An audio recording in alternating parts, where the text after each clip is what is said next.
ये कहानी है प्यार की, विश्वास की और कभी ना हार मानने की। जहाँ पर हमें ये दिखाया जाता है कि अगर इंसान के पास अपने लोग हों, उसके पास सच्चे रिश्ते हों, तो वो हारी हुई बाजी भी जीत सकता है। Bollywood silver screen presenting ice Castle's. इस कहानी की शुरुआत में एक लड़की को दिखाया जाता है जो कि एक बर्फ से जमे हुए तालाब में स्केटिंग कर रही होती है।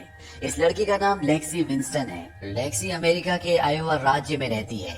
ये राज्य बहुत ज्यादा बड़ा नहीं है, यहाँ की पॉपुलेशन बहुत कम है, पर इस जगह पर ठंड बहुत ज्यादा होती है, इसीलिए पूरा शहर हमेशा बर्फ से ढका हुआ रहता है। लेक्सी को बचपन से स्केटिंग का शौक है। हालांकि वो एक प्रोफेशनल स्केटर नहीं है, लेकिन जब से उसने होश संभाला है तब से वो स्केटिंग करती आ रही है।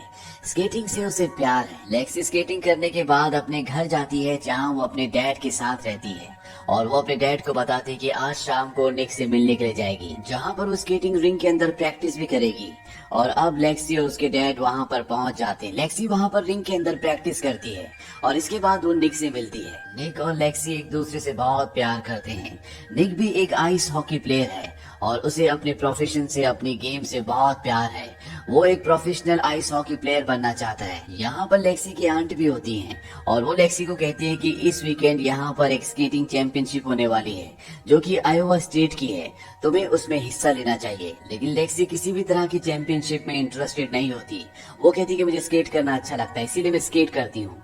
उसकी आंट उसे बोलती है कि जब से तुमने चलना सीखा तब से तुम स्केट कर रही हो, और तुम्हारी मॉम भी ये चाहती थी कि तुम अपने टैलेंट को दुनिया को दिखाओ। अब अपनी आंट के कहने पर लेक्सी इस चैंपियनशिप में हिस्सा ले लेती है और जब वो स्केट करती है तो सब बहुत इम्प्रेस हो जाते हैं, क्योंकि वो आइस पर बहुत नेचुरल होती है, बहुत ही बेहतरीन तरीके से स्केट करती है। हालांकि वो इस चैंपियनशिप को नहीं जीत पाती क्योंकि उसे टेक्निकल टर्म्स के बारे में नहीं पता होता। पर यहाँ पर एक कोच होता है जो बॉस्टन से आया होता है और वो लेक्सी की स्केटिंग देखकर बहुत इम्प्रेस हो जाता है। इसीलिए अगले दिन वो उसके घर पर आता है, जहाँ पर उसके फादर, उसका बॉयफ्रेंड लेक्सी और उसकी आंट होती है। और वो उन्हें कहता है कि लेक्सी ने जो भी किया वो बहुत बेहतरीन किया, पर जो भी किया वो लेवल 1 तक के लिए ठीक था। अगर लेक्सी को अच्छी कोचिंग दी जाए, उसे अच्छी प्रैक्टिस करवाई जाए, तो वो एक बहुत अच्छे लेवल की स्केटर बन सकती है। लेक्सी कोच से पूछते हैं, क्या आप मुझे ट्रेनिंग देना चाहते हैं? कोच कहते हैं कि हाँ, तुम्हारे पास कल दिन तक का टाइम है। अगर कल तक तुमने कोई जवाब नहीं दिया तो मैं यहाँ से निकल जाऊंगा। लेक्सी यहाँ से नहीं जाना चाहती क्योंकि उसके जाने के बाद उसके फादर अकेले हो जाएंगे। उसकी मॉम की मृत्यु हो चुकी है और साथ ही साथ वो निक से भी बहुत प्यार करती है, उससे दूर नहीं जाना चाहती।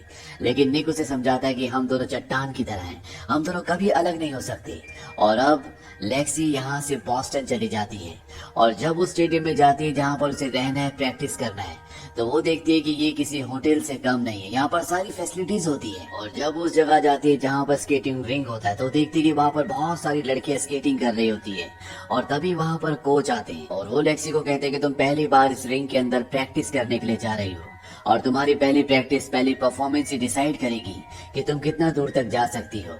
और इसके बाद लेक्सी रिंग के अंदर स्केट करना शुरू करती है। वहाँ पर और भी बहुत सारी लड़कियां होती हैं जो सब के सब प्रोफेशनल स्केटर्स हैं।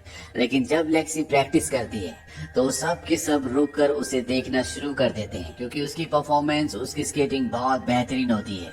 कुछ लड़कियां आपस में ये भी बात करती हैं कि लेक्सी कैरी को रिप्लेस कर सकती है। दरअसल कैरी यहाँ की चैंपियन है और जो कोच अभी लेक्सी को सिखा रहा है, कभी वो कैरी को सिखाया करता था और अब ठीक उसी तरह से वो लेक्सी को सिखाना शुरू करता है। वो उसे हर एक मूवमेंट बताता है, साथ ही साथ वो हर एक तरह का स्टाइल भी उसे सिखाता है, क्योंकि स्केटिंग करते हुए बहुत सारे ड्रामा की, बहुत सारे डांस की जरूरत होती है। और लेक्सी भी यहाँ पर पूरी मेहनत कर रही होती है। और एक दिन जब लेक्सी प्रैक्टिस कर रही होती है तो यहाँ पर कैरी आती है। वो लेक्सी को देखने के लिए यहाँ पर आई होती है क्योंकि अब 3 हफ्तों बाद रीजनल्स हैं और उसने सुना होता है कि एक लड़की आई है जो कि बहुत ही अच्छी स्केटर है। लेकिन उसी वक्त लेक्सी एक स्पिन करती है जिसमें वो गिर जाती है। कैरी उसे कहती है ध्यान से, यहाँ पर बहुत फिसलन है। दरअसल एक तरह से उसने लेक्सी का मजाक उड़ाया होता है। और इसके बाद वो दिन आता है जब रीजनल का कंपटीशन है और यहाँ पर एक से एक स्केटर्स आते हैं। लेकिन जब कैरी अपनी परफॉर्मेंस देती है तो पूरी पब्लिक देखती रह जाती है, क्योंकि उसका बॉडी बैलेंस, उसका रिदम, उसकी मूवमेंट सब बहुत शार्प होती है। और जब वो अपनी परफॉर्मेंस खत्म करती है तो चारों तरफ से तालियों की गड़गड़ाहट होती है। स्केटिंग गेम में एक परंपरा होती है कि जब भी कोई अच्छा परफॉर्म करता है तो लोग स्केटिंग रिंग के अंदर फूल और अलग अलग चीजें फेंकते हैं। यहाँ पर भी लोगों ने ऐसे ही किया होता है और कैरी उन्हीं चीजों में से एक यूनिकॉर्न उठाकर सीधा लेक्सी के पास जाती है और वो यूनिकॉर्न उसे देती है और कहती है कि रिंग के अंदर बहुत फिसलन है, दरअसल वो उसका मजाक उड़ा रही होती है। लेक्सी का कोच उसे बोलता है कि वो तुम्हारा माइंड डाइवर्ट करने की कोशिश कर रही है, तुम्हें अपना बेस्ट देना होगा। और अब लेक्सी रिंग के अंदर जाती है। वो अपनी सभी मूवमेंट्स को, सभी स्पिन्स को बहुत ही स्मूथली कंप्लीट करती है। जो उसने परफॉर्म किया होता वो कैरी से कम नहीं होता। और ये देखकर वहां पर जितनी भी ऑडियंस होती है वो सब की सब खड़े होकर तालियां बजाती है। हालांकि लेक्सी की इसमें सेकंड पोजीशन आती है, लेकिन अपने आप में ये बहुत बड़ी बात है, क्योंकि उसके जो प्रतिद्वंदी थे वो सब के सब बहुत ज्यादा प्रोफेशनल थे, कई सालों से स्केटिंग कर रहे हैं। यहाँ पर सब के सब लेक्सी की बहुत तारीफ करते हैं, मीडिया अटेंशन भी उसे मिलती है। लेकिन उसका कोच उससे खुश नहीं होता। उसे अकेले में ले जाकर कहता है कि आज के बाद अपनी मर्जी से कुछ भी मत करना। दरअसल परफॉर्मेंस के दौरान लेक्सी ने एक ट्रिपल स्पिन किया होता है, जो करना इतना आसान नहीं होता। स्पिन को करने से पहले कोई भी स्केटर 10 बार सोचता है, लेकिन लेक्सी अपने घर के पास जो जमा हुआ तालाब था वहां पर हमेशा इसे किया करती थी, इसीलिए उसे प्रैक्टिस है। लेकिन उसका कोच कहता है कि आज के बाद तुम वही करोगी जो मैं तुम्हें बताऊंगा, अपनी मर्जी से तुम कुछ नहीं करोगी, नहीं तो तुम अपने घर अपने डैड के पास वापस जा सकती हो। लेक्सी कहती कि नहीं, मैं यहीं पर रहना चाहती हूँ, मैं इस गेम को आगे खेलना चाहती हूँ, मुझे यहाँ से मत निकालिए। उसका कोच मान जाता है और इसके बाद लेक्सी लगातार अगले गेम की प्रैक्टिस करना शुरू कर देती है। लेक्सी को यहाँ पर किसी को भी कॉल करने की परमिशन नहीं होती, इसीलिए धीरे धीरे उसकी निक से बातें होना बहुत कम हो जाती है। हालांकि लेक्सी निक से बहुत प्यार करती है और निक भी लेक्सी से बहुत प्यार करता है, लेकिन लेक्सी यहाँ पर मजबूर है, वो यहाँ के रूल्स नहीं तोड़ सकती। और एक दिन निक उसे कॉल करता है, वो कहता है कि मेरा हॉकी का मैच है, ये मेरा पहला मैच और मैं चाहता हूँ कि तुम वहाँ पर आओ। और लेक्सी निक के मैच में जाने के लिए तैयारी कर रही होती है, इसके लिए उसे 2 दिन की छुट्टियां चाहिए, लेकिन उसका कोच साफ साफ मना कर देता है। वो कहता है कि हम प्रैक्टिस को स्किप नहीं कर सकते और लेक्सी को उस मैच में जाने की परमिशन नहीं मिलती। वही मैच में बार बार निक लेक्सी की चेयर की तरफ देख रहा होता है जो उसने उसके लिए बुक की थी, लेकिन वहाँ पर लेक्सी नहीं होती। इस बात से उसे बहुत डिसअपॉइंटमेंट होती है। हालांकि उसके मैच के बाद लेक्सी उसे कॉल भी करती है, लेकिन निक उसका कॉल रिसीव नहीं करता। साथ ही साथ निक की टीम इस हॉकी मैच को हार भी गई होती है। वहीं धीरे धीरे लेक्सी को बहुत पॉपुलैरिटी मिल रही होती है, मीडिया उसके बारे में जानना चाहती है क्योंकि उसकी बहुत लंबी हिस्ट्री नहीं है। और एक रिपोर्टर जब लेक्सी से पूछता है क्या आपका कोई बॉयफ्रेंड है, वो कहती कि हाँ, उसका नाम निक है और वो एक हॉकी प्लेयर है। उसका कोच उसे ऐसा करने से मना करता है, वो कहता है कि तुम्हें बताने की जरूरत नहीं है। हालांकि लेक्सी इस चीज को छुपाना नहीं चाहती क्योंकि वो अपनी जिंदगी निक के साथ ही गुजारना चाहती है, पर कोच के कहने पर उसे अपना रिलेशनशिप मीडिया के सामने छुपाना पड़ता है। अब लेक्सी का एक बहुत बड़ा कंपटीशन है, इसीलिए वो स्काइप पर निक को कॉल करती है और उसे बताती है कि नेक्स्ट वीकेंड मेरा एक बहुत बड़ा कंपटीशन है। निक कहता है क्या तुम थैंक्सगिविंग पर घर नहीं आ रही? लेक्सी कहती है कि मुझे लगा कि तुम बॉस्टन आओगे, मुझे कंपटीशन की प्रैक्टिस करनी है। निक उसे कहता है तुम्हें याद है कि हम आखिरी बार कब मिले थे, हमें मिले हुए कितना वक्त हो गया, और तुमने अपने इंटरव्यू में ये भी कहा कि तुम सिंगल हो। लेक्सी निक को समझाने की कोशिश करती है कि ये उसने नहीं बल्कि उसके कोच ने कहा था, क्योंकि वो नहीं चाहता कि वो दुनिया के सामने अपने रिलेशनशिप को जाहिर करे। लेकिन निक को उसकी बात समझ में नहीं आती और वो लेक्सी से कहता है कि शायद हमें कुछ टाइम का ब्रेक ले लेना चाहिए। और इस बात से लेक्सी को, निक को, दोनों को बहुत दुख होता है क्योंकि दोनों एक दूसरे से अलग नहीं होना चाहते। अब लेक्सी की सेक्शनल चैंपियनशिप आती है जो स्केटिंग में एक बहुत बड़ी चैंपियनशिप है, और उस चैंपियनशिप में उसे बड़े बड़े प्रतिद्वंदियों के साथ अपना कंपटीशन करना होगा।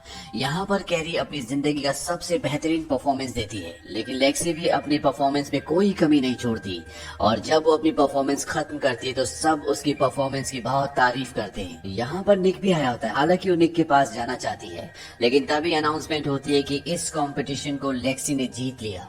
वो निक के पास नहीं जा पाती, उससे बातें नहीं कर पाती। निक वहाँ से चला जाता है और ये लेक्सी की जिंदगी की एक बहुत बड़ी कामयाबी है जिसके बारे में उसने कभी सोचा भी नहीं था। लेक्सी का कोच उसे एक पार्टी में ले जाता है जहाँ पर सब लेक्सी से मिलना चाहते हैं, लेकिन लेक्सी जिन लोगों से मिलना चाहती है वो यहाँ पर नहीं है। ना उसके डैड यहाँ पर है, ना उसकी आंट और ना ही निक। लेक्सी अपने कोच से कहती है कि मुझे यहाँ से जाना है। उसका कोच कहता है कि सब तुम्हें देखना चाहते हैं, सब तुमसे मिलना चाहते हैं, तुम्हें यहाँ पर रुकना चाहिए। लेक्सी वहाँ से अपने डैड को कॉल करती है, वो उनसे पूछती है क्या मैं कुछ गलत कर रही हूँ। उसके डैड कहते कि नहीं, तुम जो भी कर रही हो बहुत अच्छा कर रही हो, मैं हमेशा तुम्हारे साथ हूँ, पर तुम्हें कुछ वक्त के लिए घर वापस आना चाहिए। लेक्सी काफी वक्त से घर नहीं गई।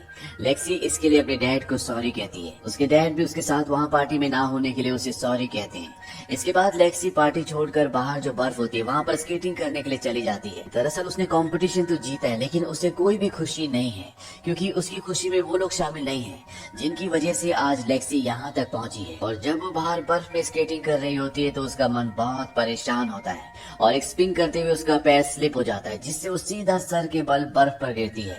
उसे हॉस्पिटल ले जाया जाता है, जहाँ पर डॉक्टर्स उसका चेकअप करने के बाद उसकी फैमिली को बताते हैं कि लेक्सी की आंखें चली गई हैं। अगर कोई मिरेकल हो सका तो ये दोबारा देख पाएगी, नहीं तो उसे इस अंधकार के साथ अपनी पूरी जिंदगी बितानी होगी। इस बात से लेक्सी और उसका पूरा परिवार टूट जाता है। वहाँ पर लेक्सी का कोच भी आता है और वो कहता है कि मैंने मीडिया को कह दिया है कि लेक्सी के हाथ में फ्रैक्चर हुआ है, हमें नेशनल्स की प्रैक्टिस करनी होगी, तुम बहुत जल्दी ठीक हो जाओगी।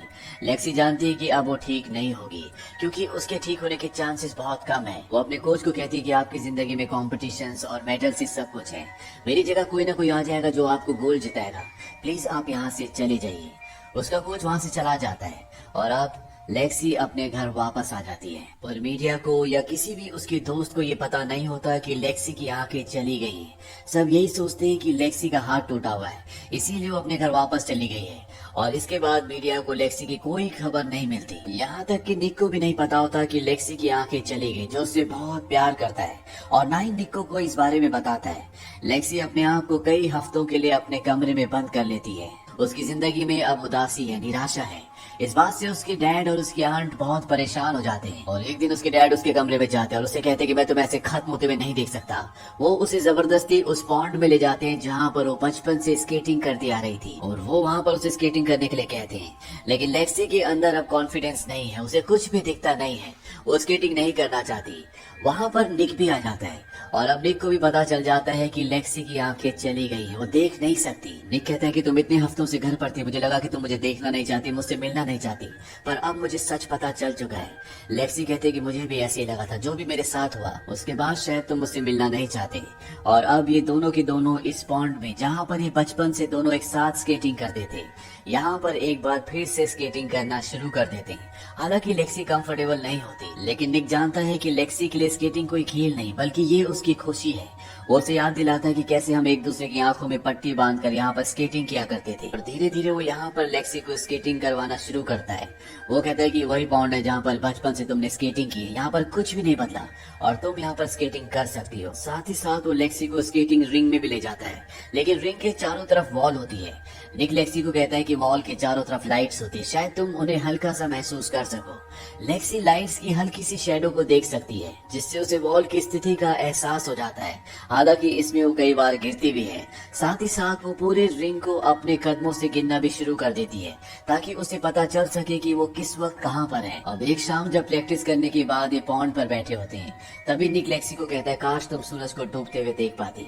लेक्सी कहती है इससे अच्छा मैं तुम्हें देखना चाहूंगी। और अब इन दोनों का रिश्ता पहले की तरह नॉर्मल हो गया है। निक यहाँ पर लेक्सी को ये भी बताता है कि तुम अभी भी नेशनल्स के लिए रजिस्टर्ड हो और तुम्हें इस कंपटीशन में पार्टिसिपेट करना चाहिए, तुमने इसके लिए क्वालिफाई किया है। हालांकि लेक्सी के अंदर कॉन्फिडेंस नहीं है, वो देख नहीं सकती, लेकिन अब निक और उसकी फैमिली उसे विश्वास दिलाती है कि तुम ये कर सकती हो। लेक्सी कहती है कि मुझे ट्रेन कौन करेगा, मेरा ट्रेनर कौन बनेगा। लेक्सी की जो आंट होती है वो भी अपने जमाने में एक अच्छी स्केटर थी। निक कहता है कि तुम्हारी आंट तुम्हें ट्रेन कर सकती है। और अब निक की आंट, निक और लेक्सी उस जगह पर उस रिंग के अंदर जाते हैं जो हूबहू उस रिंग की तरह होगा जहाँ पे नेशनल्स होने, और यहाँ पर वो लेक्सी को प्रैक्टिस करवाना शुरू करते हैं। और अब वो दिन आता है जब लेक्सी को नेशनल्स में परफॉर्म करना है। यहाँ पर लेक्सी का कोच भी उससे मिलता है। वो लेक्सी को कहता है कि तुम मेरी रिस्पॉन्सिबिलिटी थी। लेक्सी कहती है कि मैं अपनी रिस्पॉन्सिबिलिटी खुद हूँ, आपने जो भी मेरे लिए किया उसके लिए मैं आपको दिल से शुक्रिया कहती हूँ। और अब लेक्सी की बारी आती है जब उसे परफॉर्मेंस करनी है। सब हैरान होते हैं कि लेक्सी इतने वक्त तक कहाँ थी। किसी को नहीं पता कि लेक्सी देख नहीं सकती। लेक्सी जिस तरह से परफॉर्म कर रही होती है कोई सोच भी नहीं सकता कि लड़की आंखों से देख नहीं पाती। और लेक्सी एक के बाद एक अपने सभी मूवमेंट्स को बहुत ही शार्पली कंप्लीट करती है। दरअसल इस गेम में किसी को हराने के लिए या जीतने के लिए स्केटिंग नहीं कर रही होती, बल्कि ये उसकी खुशी है, इसीलिए वो अपने एक एक मूवमेंट को एंजॉय कर रही होती है। और लेक्सी की यही बात ऑडियंस को और जजेस को बहुत पसंद होती है। लेक्सी इस पूरे राउंड को बहुत ही बेहतरीन तरीके से फिनिश करती है। ये देखकर निक की उसकी आंट की आंखों में आंसू आ जाते हैं। उसका कोच भी खड़ा होकर तालियां बजाता है। और जब लेक्सी रिंग से बाहर निकल रही होती है तो ऑडियंस उसके ऊपर फूल, टेडी बेयर्स फेंकना शुरू कर देती है, जिसकी वजह से लेक्सी का पैर स्लिप हो जाता है, वहाँ पर गिर जाती है। और वहाँ पर अब निक आता है। निक लेक्सी को उठाता है और लेक्सी निक को किस करती है और इसी के साथ ही कहानी यहीं पर खत्म हो जाती है। दरअसल ये कहानी अपने आप में हमें बहुत कुछ सिखा जाती है।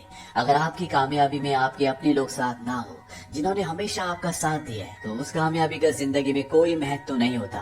साथ ही साथ वो लोग जो अपनी कमियों से जिंदगी में हार मान लेते हैं, उन्हें कभी हार नहीं माननी चाहिए, बल्कि उन्हें अपनी कमियों को अपनी ताकत बनाकर जिंदगी में आगे बढ़ना चाहिए और सबके लिए एक मिसाल बनना चाहिए। इसके साथ साथ वो लोग जो आपके बुरे वक्त में आपके साथ रहते हैं, दरअसल वही आपके असली साथी होते हैं। तो ये थी कहानी फिल्म आइस कैसल्स की।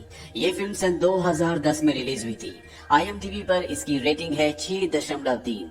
ये फिल्म सबसे पहले सन 1978 में बनी थी और इस फिल्म को इतना पसंद किया गया था कि इसे एक बार फिर से सन 2010 में बनाया गया। उम्मीद करते हैं कि ये कहानी आपको पसंद आई होगी।